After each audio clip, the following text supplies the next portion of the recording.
사람 하나의 인생을 송두리째 바꿔버린 비극이 단순한 우연이 아니라면? 그렇다면 신 사장이 치킨집 뒤에 감춰둔 진짜 얼굴은 무엇일까요? 신 사장은 교도소에서 윤동이를 마주하고 돌아오는 길에 오랜 상처를 다시 꺼내들게 되었습니다. 아들 준이를 잃었던 그날의 기억은 여전히 생생했는데요. 차가운 철창 너머 앉아있던 윤동이의 눈빛은 죄책감과 뻔뻔함이 뒤섞여 있었고 신 사장은 속으로 분노를 삼켰습니다. 그런데 그곳에서 뜻밖의 얼굴을 보게 됐습니다. 바로 15년 전 사건을 담당했던 형사 최철이었죠. 최철은 예전보다 훨씬 무거운 표정이었는데 신 사장을 바라보며 애써 담담하게 인사했습니다. 하지만 그 눈빛에는 오래 숨겨온 무언가가 읽혔습니다. 신 사장은 순간적으로 혹시 이 사건에 최철이 개입돼 있었던 건 아닐까 하는 의심을 떨칠 수 없었습니다. 밖에서는 조필립이 조금씩 퍼즐을 맞추고 있었습니다. 그는 신 사장이 왜 이렇게 위험한 사건에 끌려 들어가는지 이해할 수 없었는데 결국 신 사장에게 아들이 있었다는 사실과 그의 죽음이 윤동이와 연관돼 있다는 걸 알아냈습니다. 필립은 충격을 받았는데요. 그동안 무심하게 웃던 신 사장의 얼굴 뒤에 이런 깊은 상처가 숨어 있었다니 믿기지 않았던 거죠. 필립은 신 사장에게 직접 물을까 고민했지만 차마 입이 떨어지지 않았습니다. 대신 혼잣말처럼 중얼거렸습니다. 신 사장님, 그동안 얼마나 아팠을까요? 하지만 진실에 다가간 만큼 필립의 위험도 커지고 있었습니다. 윤동이의 배후에는 단순한 우발 범죄가 아닌 권력자와 얽힌 어두운 사건이 숨겨져 있었으니까요. 이때 김상근이 치킨집을 찾아왔습니다. 보증금 반환 소송에 휘말린 세입자였는데 신 사장과 필립에게 중재를 부탁했죠. 평범한 민사 사건처럼 보였지만 이 사건은 뜻밖에도 권칠봉과 연결돼 있었습니다. 권칠봉은 이 지역 재개발 이권에 깊이 관여하고 있었고 보증금 소송은 빙산의 일각에 불과했던 겁니다. 신 사장은 이 사건을 맡아주면서도 속으로 느꼈습니다.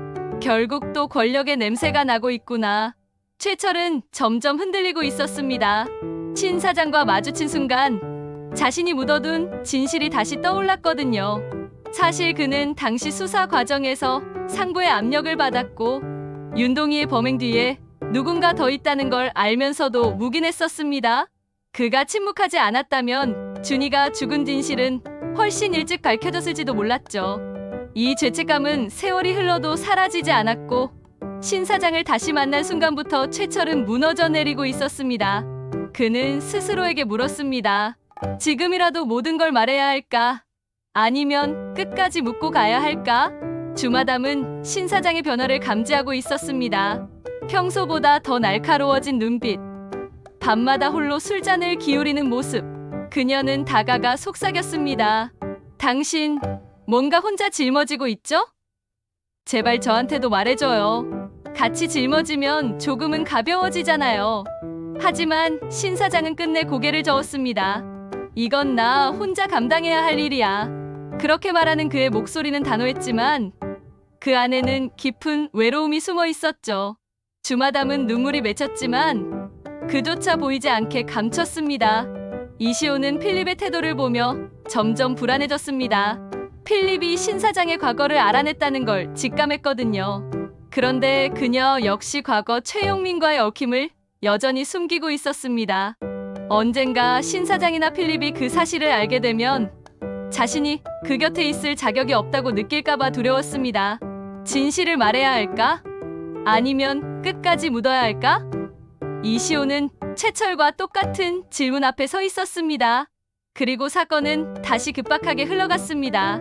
윤동이가 교도소 안에서 의문의 폭행을 당한 거예요. 누군가 그를 입막음하려는 듯했죠. 신 사장은 즉시 직감했습니다. 이건 단순한 개인 범죄가 아니었어. 누군가 아직 살아있고 그때의 진실을 숨기려는 자가 있다는 뜻이야. 신 사장은 더 이상 피할 수 없다고 느꼈습니다. 그는 권칠봉의 재개발 사건, 최용식 의원의 그림자, 그리고 아들 준이 사건까지 모두 하나의 줄기로 이어져 있다는 확신을 가졌습니다. 그때 최철이 신 사장을 찾아왔습니다. 술에 취해 흔들리는 목소리로 이렇게 말했습니다. 사실은 내가 그때 모든 걸 알았어. 윤동이 혼자 한 게 아니었어. 하지만 난 겁이 났어. 승진도, 자리도 그게 다 내 눈을 가렸어. 신 사장은 주먹을 움켜쥐었지만 차마 그를 때리지 못했습니다. 대신 차갑게 한마디 던졌습니다. 최철 씨, 이제라도 입 열지 않으면 당신 인생 여기서 끝이야. 이 재판은 커져만 갔습니다. 윤동희의 배우 세력, 권칠봉의 재개발 이권, 최용식의 권력, 그리고 그 모든 연결고리 한가운데는 준이 사건이 놓여 있었습니다. 신 사장은 단순한 치킨집 사장이 아니라 복수를 품은 아버지이자 협상 전문가로 다시 태어나고 있었습니다. 필립은 진실을 알게 된 충격 속에서도 신 사장의 곁을 지키기로 했고, 이시오는 여전히 자신의 비밀과 싸우고 있었습니다. 주마담은 모든 걸 걸고 신 사장 편에 서기로 마음먹었죠. 그러나 동시에 최철의 양심 고백은 또 다른 파문을 예고하고 있었습니다. 과연 그는 끝까지 신 사장의 편에 설 수 있을까요? 아니면 다시 권력의 압력에 무너질까요? 이야기는 이제 거대한 클라이맥스로 향하고 있었습니다. 신 사장이 15년 전 아들의 죽음을 파헤칠수록 그의 주변 인물들도 각자의 진실과 마주하게 될 테니까요. 그리고 시청자는 묻게 될 겁니다.